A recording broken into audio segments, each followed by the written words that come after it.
City of Static, Book 4, The Gathering Storm. Spring in northern Ontario does not arrive with celebration. It arrives with hesitation. Snow lingers in shaded forests. Ice still clings to the edges of lakes. Cold wind moves through bare branches like a warning that winter has not truly left yet. But something had changed. The roads were opening. And when roads open after the collapse of civilization, people move. 3 months earlier, the electromagnetic cascade that silenced the modern world had shattered every system humanity depended on. Cities went dark. Governments vanished. Supply chains collapsed overnight. Greyhaven survived the winter. Barely. But survival had forced the town to become something new, something more organized, something more connected. And across northern Ontario, other communities were beginning to notice. Because systems attract attention, and attention rarely travels alone. The first caravan of spring arrived from Norbury. 2 wagons pulled by heavy draft horses creaked slowly down Greyhaven's main street, while townspeople gathered along the sidewalks to watch. Children ran beside the wagons, laughing as the horses snorted clouds of steam into the cold air. Adults watched more carefully. Inside the wagons were sacks of preserved grain and bundles of early vegetables pulled from greenhouse frames Norbury had managed to protect during the winter. Food. Real food. Daniel Kowalczyk stood near the unloading platform outside Greyhaven's distribution warehouse with a chalkboard tucked under one arm.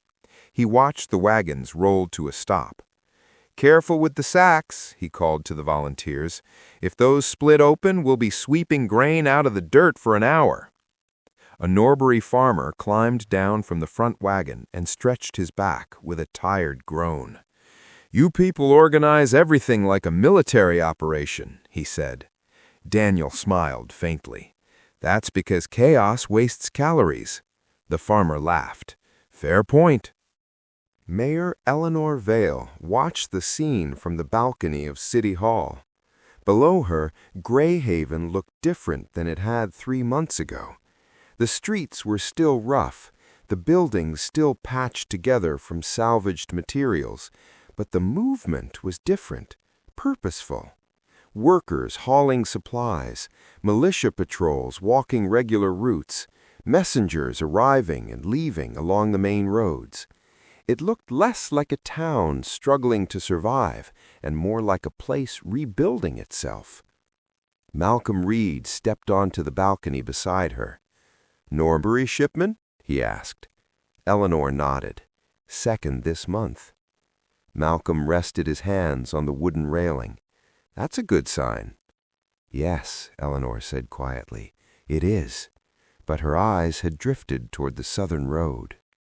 Inside the council room, a large map of the surrounding region covered one wall. 3 months ago, the map had been mostly empty. Now, charcoal lines stretched outward in multiple directions. Each line marked a connection. Norbury Farms to the south, Eastwood logging camps to the east, Lake Archer fisheries further north, a small repair workshop west of the abandoned highway. 6 communities connected by rough roads and mutual need. Daniel entered the room carrying a stack of ledger books. "I've got the new trade numbers," he said. Malcolm leaned closer to the map. "How are we doing?" Daniel set the books down and flipped one open. "Better than expected." He pointed to several columns of handwritten numbers. "Norbury is planting more acreage than they thought possible. Eastwood's timber production doubled once we helped repair their saw equipment, and the fisheries reopened 2 weeks early." Malcolm nodded slowly. "That's good news." Daniel tapped the ledger with his finger. "It's more than good news." He walked over to the map and drew a new line connecting 2 settlements. "This is the beginning of a regional economy." Eleanor studied the expanding network.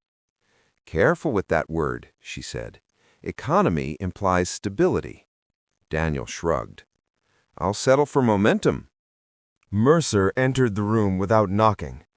He glanced at the map. "You're both thinking too small." Daniel sighed quietly. "Good morning to you, too." Mercer walked closer to the wall. "All of these towns depend on Greyhaven's coordination. Labor crews, trade routes, security patrols." He tapped the map once. "That's influence." Daniel crossed his arms. "Or cooperation." Mercer smiled slightly. "Those two things often become the same." Eleanor watched the exchange silently, because she understood something both men were circling.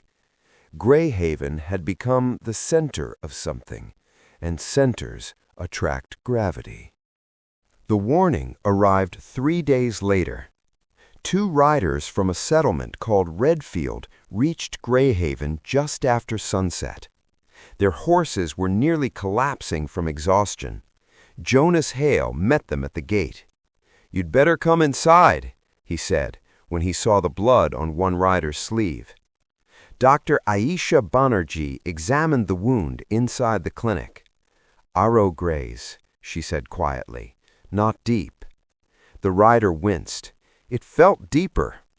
"Pain exaggerates injuries," Aisha replied. "Who shot you?" The man exchanged a look with his companion. Then he answered, "A group calling themselves the Southern Coalition." Jonas frowned. "That sounds official." "It's meant to." Within minutes, the council room filled. Eleanor, Malcolm, Daniel, Mercer, and several militia leaders gathered around the map. The rider pointed toward the southern edge. "They started taking towns 2 months ago." "How?" Malcolm asked. "At first, they offer protection." Daniel shook his head. "And then?" The rider's voice dropped. "Then they take control. Food quotas, labor drafts, weapons confiscated. Anyone resisting the arrangement disappeared." Eleanor felt a familiar heaviness settle in her chest. "How large is this coalition?" The rider hesitated. "At least 500 people." The room went silent. Greyhaven's militia numbered fewer than 100 trained fighters. Even with volunteers, they would be badly outmatched. Mercer finally spoke. "Well," he said calmly, "it appears centralized power is returning to the region." Daniel looked irritated. "This is not the moment for philosophical victory laps." Mercer ignored him. "I warned this town that someone would eventually attempt regional control." Eleanor folded her arms. "And what exactly are you suggesting now?" Mercer gestured toward the map. "That Greyhaven must become the authority before someone else does." Daniel laughed quietly. "Your solution to authoritarian expansion is authoritarian expansion?" Mercer met his gaze evenly. "My solution is survival." The room grew quiet again. Finally, Eleanor spoke. "We don't become the thing we're trying to stop." Mercer nodded slightly. "Then we'd better hope your alliance idea actually works." 1 week later, representatives from 6 surrounding settlements gathered in Greyhaven's school gymnasium. It was the largest meeting held since the collapse.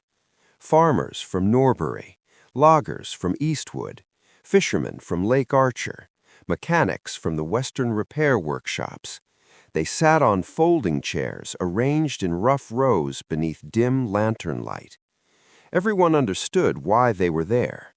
Malcolm stepped forward first. "A new force is expanding north from the southern regions." He explained what the Redfield riders had reported: food seizures, town takeovers, and forced recruitment. The crowd grew restless. A Norbury farmer stood. "How long before they reach us?" Jonas answered bluntly. "Months. Maybe weeks." Murmurs filled the gymnasium. Then Mercer stepped forward. "If we face an organized military force," he said, "we must respond with organized authority." Daniel whispered to Eleanor, "Here we go again." Mercer continued, "A unified command structure, shared laws, shared security, central leadership." Several delegates nodded slowly, because war required coordination, and coordination required command. Eleanor stepped forward. "And who holds that command?" Mercer met her eyes. "Someone capable." The tension in the room sharpened instantly. She addressed the crowd instead. "Greyhaven chose alliance instead of domination." She gestured toward the visitors. "That choice matters now more than ever." A fisherman from Lake Archer raised his hand. "What exactly are you proposing?" Eleanor answered clearly. "If one town is attacked," she paused, "we all respond." The room fell silent. Mutual defense. A simple idea, but a dangerous one, because it meant shared war. Daniel leaned toward Malcolm. This might actually work. Malcolm nodded slowly. If people trust each other enough. 2 weeks passed. The alliance agreement held. Trade continued, but the scouts kept reporting the same thing. Smoke on the southern horizon, more camps, more movement, more soldiers. One evening, Jonas climbed the watchtower with a pair of binoculars. He scanned the distant hills carefully. At first, he saw nothing unusual. Then the wind shifted and the trees parted just enough to reveal movement on the highway. Vehicles, columns of people, banners snapping in the wind. Jonas lowered the binoculars slowly. "How many?" the scout beside him asked. Jonas answered quietly, "Too many." Below them, Greyhaven's lanterns flickered on as evening settled across the town. People moved through the streets unaware of what was coming. Jonas looked toward the council building. The alliance would soon face its first real test. Because cooperation was easy when trade flowed, but war demanded something stronger. And somewhere beyond the forests, an army was moving north. Greyhaven had chosen alliance over empire. Now that choice would be tested.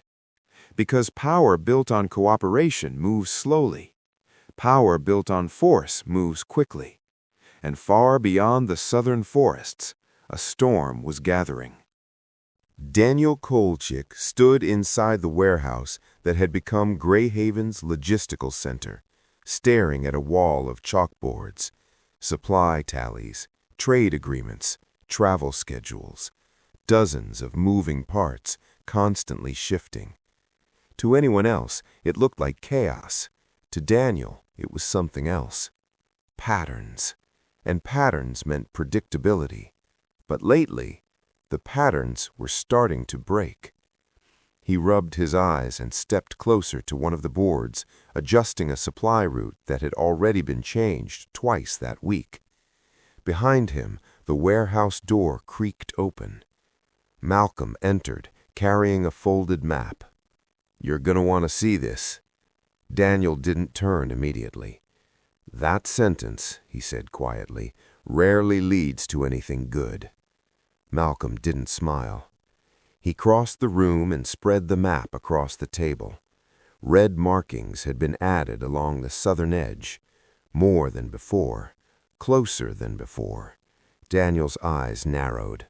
"Scout reports?" Malcolm nodded. "What's left of them?" Daniel looked up. "What does that mean?" He hesitated, then answered. "They didn't all come back." The room felt colder. Daniel stepped closer to the map. "How many?" "2 teams sent out. 1 returned, barely." Daniel swallowed. "And the other?" Malcolm shook his head once. No signal, no sign, nothing. Daniel stared down at the red marks. "More coalition towns?" he asked. Yes, Malcolm said, and they're not just expanding. He tapped one of the markings. They're consolidating. Daniel frowned. Meaning? Meaning they're not just taking towns, Malcolm said. They're organizing them. Daniel leaned back slowly. That was worse, much worse. How far away? He asked. Malcolm exhaled. Around 10 kilometers. Daniel let out a quiet breath. Too close, far too close. They're moving faster than we expected, Malcolm added. Daniel nodded, but his mind was already racing. Faster and more coordinated. More like Mercer's vision. The thought sat heavily in his chest. Outside the warehouse, the sharp crack of rifle fire echoed across the open field behind the school. Militia members trained in uneven lines, their movements stiff, uncertain.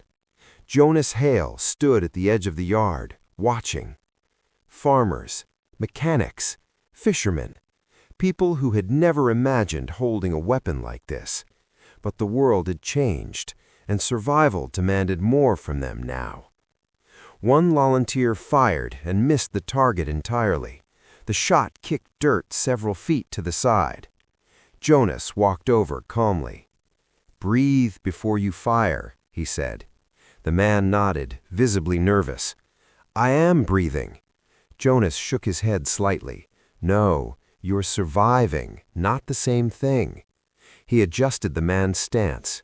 "Slow down. The target isn't going anywhere." The man steadied himself and fired again. Closer this time. Jonas gave a small nod, but his eyes moved back to the rest of the group. They were improving, but not fast enough. And somewhere to the south was a force that didn't need to learn.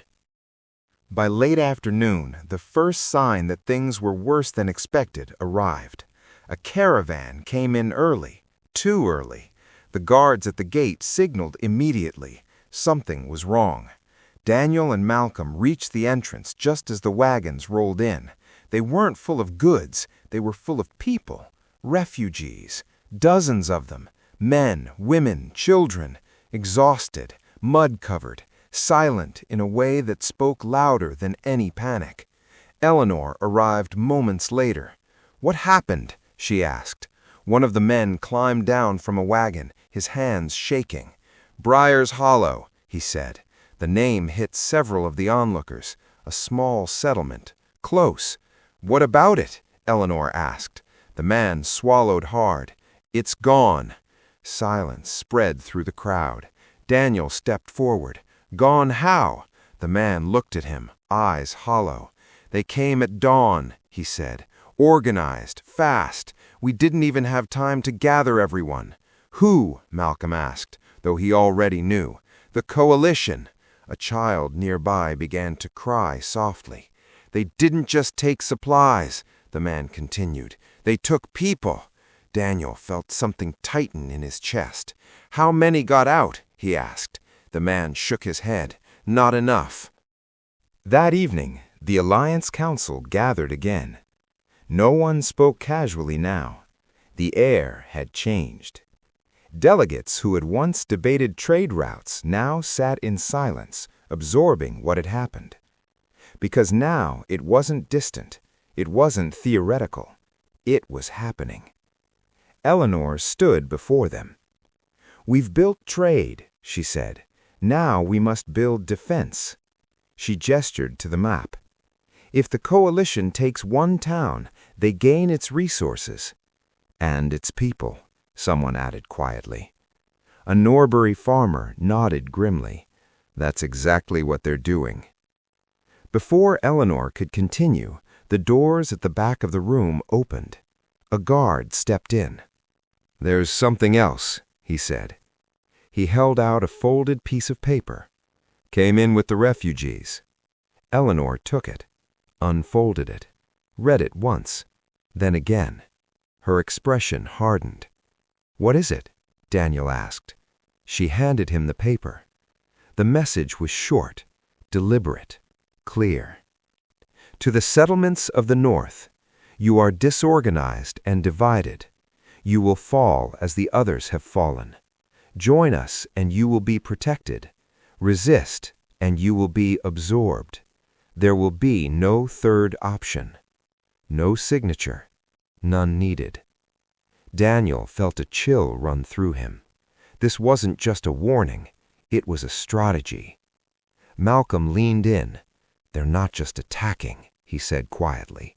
"They're recruiting." "Or threatening," Daniel replied. "Same thing," Malcolm said. The room was already tense. Now it was something else entirely. Mercer stepped forward from the back, slowly, deliberately. "Defense requires coordination," he said. No one interrupted him this time. "Coordination," he continued, "requires authority." Daniel closed his eyes briefly. "Here we go again," he muttered under his breath. But when he opened them, he noticed something different. Several delegates were already watching Mercer closely, listening, waiting. "If every town insists on acting independently," Mercer said, "the coalition will defeat us one by one." A fisherman from Lake Archer spoke. "So what are you suggesting?" Mercer didn't hesitate. "A unified command structure." The words settled heavily, but this time there were nods. Not many, but enough. Daniel saw them, and that was new. Eleanor stepped forward beside Mercer. "The Alliance is not an empire." Mercer inclined his head slightly. "Neither is the coalition. But they're winning," he said. No one argued, because no one could. Eleanor held her ground. "We built this alliance on cooperation," she said, "not control. And cooperation is working," someone added. Mercer turned slightly toward the room. "For now." He let the words linger. "But what happens," he continued, "when speed matters more than consensus? When decisions must be made in minutes, not meetings? When hesitation costs lives?" Daniel felt the weight of that, because he had seen it already. Delays, confusion, routes changing too slowly. Mercer wasn't entirely wrong, and that was the problem. "If we centralize power," Eleanor said, "we risk becoming the very thing we're trying to resist." "And if we don't," Mercer replied calmly, "we risk not surviving long enough to matter." Silence, heavy, unavoidable. Two visions of the future stood in front of them, neither one safe. Daniel looked around the room, at the delegates, at Eleanor, at Mercer, at the map, at the red marks creeping closer. For months he had believed in what they were building, a system without rulers, a network without control. But now the coalition was coming, organized, unified, relentless. And for the first time, Daniel wasn't sure the alliance would survive what was coming. Outside, the muddy road stretched southward, toward a force that was already moving. And inside Greyhaven, the alliance was beginning to fracture. Not from weakness, but from the weight of what came next. Because the question was no longer whether they would face the coalition. That part was certain. The real question was what they would become when they did, and whether they would still be standing together when the war finally arrived. 10 kilometers to the south, Commander Victor Halev studied a map spread across a metal truck hood. The convoy behind him stretched across the ruined highway. Armored trucks, converted farm vehicles, hundreds of soldiers, and thousands of civilians traveling under coalition protection. The collapse had destroyed governments, but it had also created opportunity, and Halev understood power better than most. A scout approached. Reports confirmed the northern settlements are cooperating. Halev raised an eyebrow. Cooperating? Yes. Trade networks, shared labor, mutual defense agreements. Halev considered this quietly. Then he smiled. Interesting. The scout waited. What does that mean? Halev folded the map slowly. It means Greyhaven is doing our work for us. The scout looked confused. How? Because alliances require trust, and trust fractures under pressure. He pointed north. When we arrive, some of those towns will surrender immediately. Others will panic, and the alliance will collapse. The scout nodded slowly. And Greyhaven? Halev's smile faded slightly. Greyhaven becomes the capital. Back in Greyhaven, preparations accelerated. Blacksmiths forged spearheads and repair parts for rifles. Engineers reinforced barricades along the southern road. Farmers spent their days planting fields and their evenings drilling with the militia. The town had transformed, not into a fortress, but into something determined to survive. Daniel worked longer hours than anyone else. Projections, ration planning, logistical coordination between alliance settlements. Malcolm found him asleep at a desk one evening. "You're going to burn yourself out." Daniel rubbed his eyes. "Not before the coalition arrives." Malcolm leaned against the wall. "Think the alliance holds?" Daniel considered the question carefully. "I think fear will test it. But people surprised us during the winter." He looked toward the window. "Maybe they'll surprise us again." Outside, Jonas oversaw militia drills beneath lantern light. The volunteers moved with more confidence now. Still inexperienced, but determined. A young recruit approached him. "Do you think they'll really come?" Jonas looked south. "Yes." The recruit swallowed. "Do you think we can win?" Jonas didn't answer immediately. Instead, he watched the training line carefully. Then he said quietly, "We don't have to win. We just have to hold long enough." 2 weeks later, the scouts returned again. This time, they didn't need to say anything. The exhaustion on their faces said enough. Jonas climbed the watchtower with them. He raised his binoculars toward the southern valley and saw them. Vehicles moving in long columns, hundreds of soldiers, black banners snapping in the wind. The Southern Coalition had arrived. Below the tower, Greyhaven's bells rang across the town. People poured into the streets. Militia units rushed toward defensive positions. Messengers mounted horses, riding hard toward the alliance settlements, because now the real test had begun. Mayor Eleanor Vale climbed the watchtower ladder slowly. Jonas handed her the binoculars. She looked through them. For a long moment, she said nothing. Then she lowered them. "How many?" Jonas answered quietly, "At least 1,000. Eleanor nodded once. "Then we hold." Jonas looked toward the empty northern road. "You think the alliance will come?" Eleanor followed his gaze. Somewhere out there were the towns Greyhaven had helped, the farms, the fisheries, the logging camps, the small communities that had believed cooperation might still matter. "I don't know," she admitted, "but they deserve the chance." Dawn broke slowly over the valley south of Greyhaven.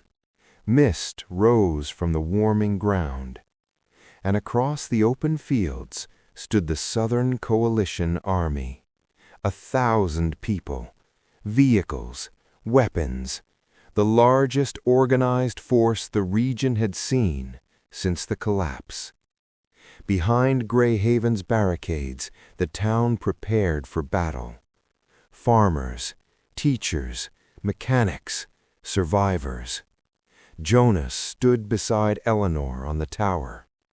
The wind moved through the trees, and in the distance the coalition banners snapped sharply in the morning air. The storm had arrived. Greyhaven had chosen alliance over empire. Now that choice faced its greatest test, because power built on cooperation moves slowly. Power built on fear moves quickly. And somewhere along the distant roads of northern Ontario, the Allied towns were making their own decisions. Ride to Greyhaven's aid or protect themselves. The battle for Greyhaven was about to begin, but the war for the future of the region had only just started. Will the new world be rebuilt as a decentralized alliance of cities, all independent with mutual cooperation and trade? Or will it end up as a coalition of cities ruled by one main city and, through the use of force, that would ultimately result in a totalitarian society? Stay tuned for the exciting conclusion of the City of Static series that will be posted in the following week. If this story pulled you into the future, don't let the signal end here. Subscribe to Echoes of Tomorrow audiobooks for immersive sci-fi, suspense, and original audio stories from the edge of reality. Leave a comment below and tell me, what part of this story stayed with you? Like, share, and turn on notifications so you don't miss the next pulse-pounding story. Until next time, stay curious. The future is already whispering.